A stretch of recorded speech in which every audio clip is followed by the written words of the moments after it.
Well, hello everybody, good morning. It's a cloudy, cold, a little bit rainy morning, and time for a walk though.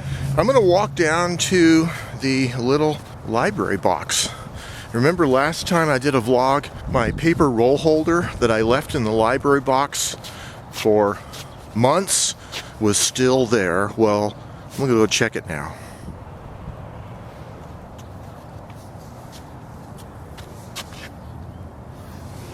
Could it be? Is it possible? Yes, it looks like somebody, just a couple days after I posted that vlog, somebody finally picked up that paper roll holder.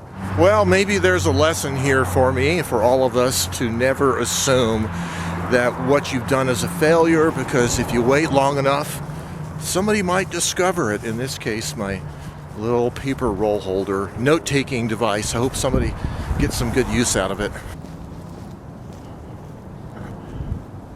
This is the most unusual mailbox in the neighborhood, for sure.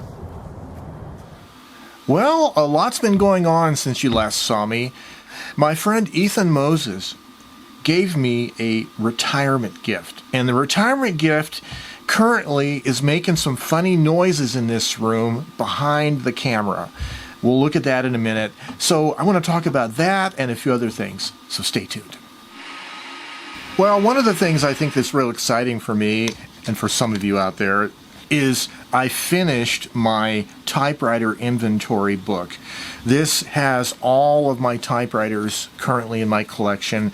It includes a photo of each one. It includes the serial number and the date of manufacture and a typing sample. And for those machines that have multiple typefaces, like the electronic thermal machines and the IBM Selectric, I've included all of the alternate typefaces as well. And not only that, I transferred all that data to my new MacBook Pro, and I uploaded it the other day to the typewriter database, so I'm sure Ted Monk is very happy about that. That after all of these years, well, it was a few years since I'd last updated my typewriter database gallery, so it's all current. All my current typewriters are in the database, and I have this little book documenting all that, so that's really a lot of fun. I was going to show you also, speaking of notebooks, a few years ago I started a typewriter logbook like this, and this is the ARC disc binding system that Staples sells. I have the hole puncher and I have these discs, and what I was doing here is I had tabs for each machine, and I basically had information, the typing sample, and some notes about where I bought the typewriter and the date of manufacture, whatnot. And there's quite a few typewriters in this book that I no longer have in my collection, but there is some data in this book concerning where I got some of these typewriters that I had forgotten about. So I'm going to be adding additional cards, additional pages to this book that has the data about where I got these and all that that's in here. And then eventually I won't be using this book anymore because it's kind of large and ungainly, and I don't really like these disc binding systems as much as I do like now the prong fasteners, of course, because this is still January, and yes, it is Prong Fest month. But I also had a reprint of the Royal KMM Owner's Manual. My friend Kevin had printed this up for me, and it was also ARC ring bound. So the other day I trimmed off those holes, and yes, I bound it with the ACO prong fasteners, and now the notebook opens to the top like this, and it works quite well. I like it better than the other version, and it's a little more compact and flat without those big rings in place. Well, the other thing going on is this little 10mm white plastic bead or ball. This is practice slingshot ammo. My middle brother has always been a a shooter, interested in stuff, archery and whatever. And so for Christmas, I got him a modern slingshot, one of those big flat rubber band type slingshots with a bag of these practice ammo balls and also some steelies, but the steelies are way too powerful. So we've been shooting these in his garage. We set up a little target. So of course we lose some of these occasionally. So I decided I needed to get him some more ammo. So a big, huge bag from Amazon showed up with a bunch of these more of these colored practice ammo balls. But I'm going to do another video soon about this whole slingshot thing we're doing. It's like a little shooting gallery. We fixed up a target. We kind of went through several different design iterations of a slingshot target that would collect the beads, the balls, and return them to us, kind of like the way a bowling alley returns the balls to us. So that was kind of a fun project.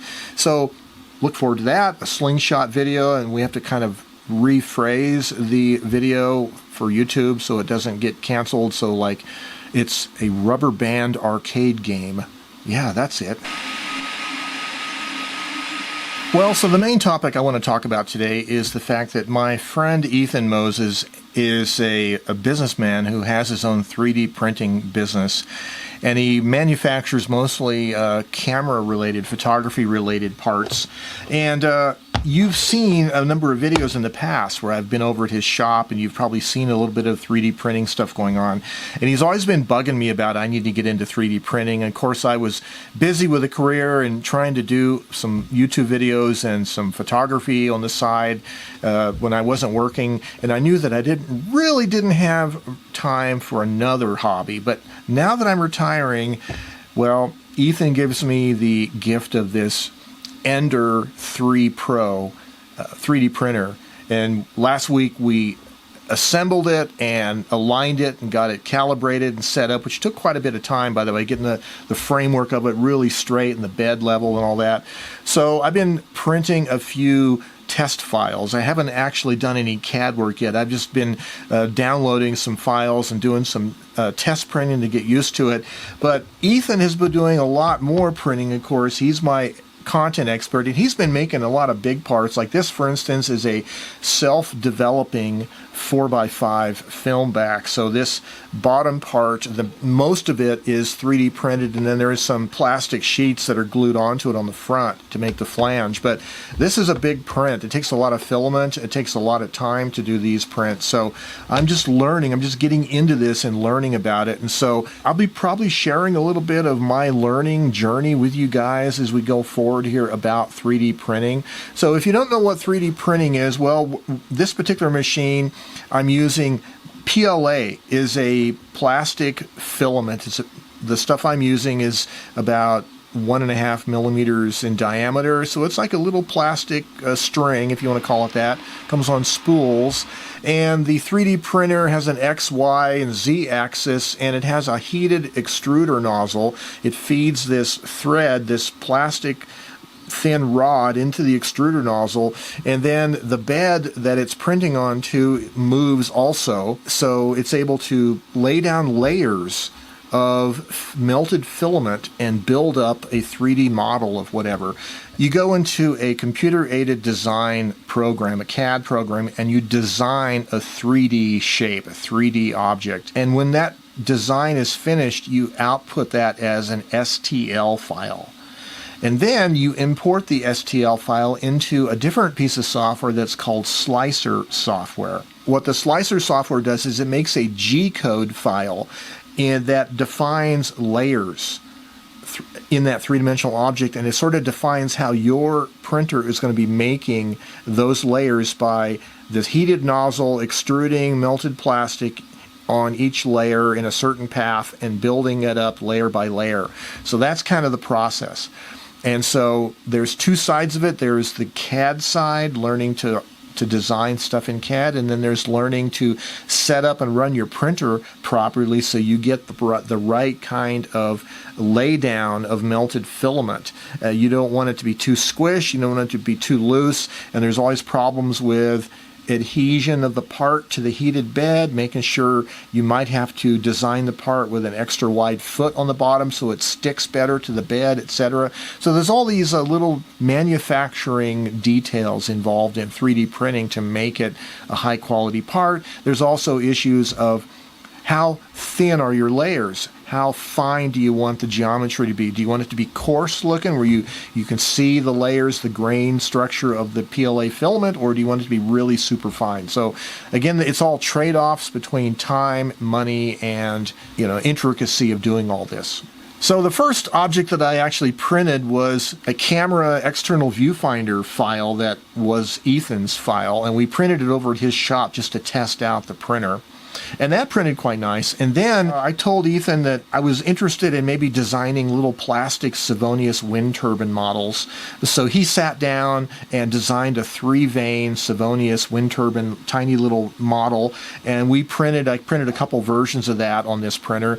And then the printer came with its own memory card that had a couple files of objects already in there. And one of them was this really nice little dog figurine, and I printed that, and that came out really nice. And apparently the way they have that set up is it's super fine resolution, because the part came out really smooth and you really can hardly see any of the grain of the PLA filament. And now I've downloaded a couple files. I'm printing some Frenchy bulldogs. My grandson got some Frenchy bulldogs, so I thought it would be fun to make some of those. So I've been messing around with printing those in different colors of PLA filament.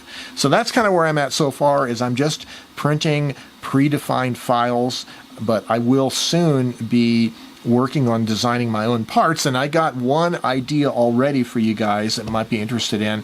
I have 3 Hermes 3000 typewriters, and the oldest Hermes 3000 is missing the red ribbon margin indicator that goes through the paper bale.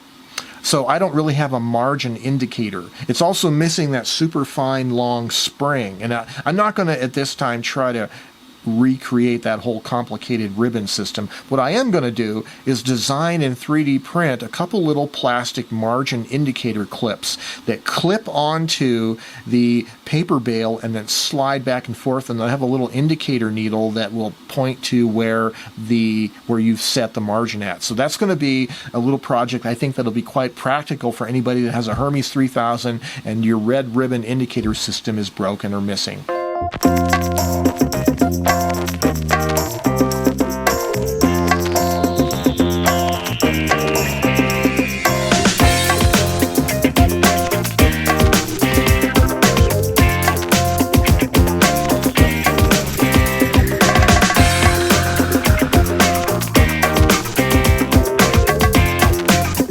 So look forward to that. I'll be doing some more videos about this in the future. But in the meantime, you stay well and stay creative and have yourselves a great day. Bye-bye for now.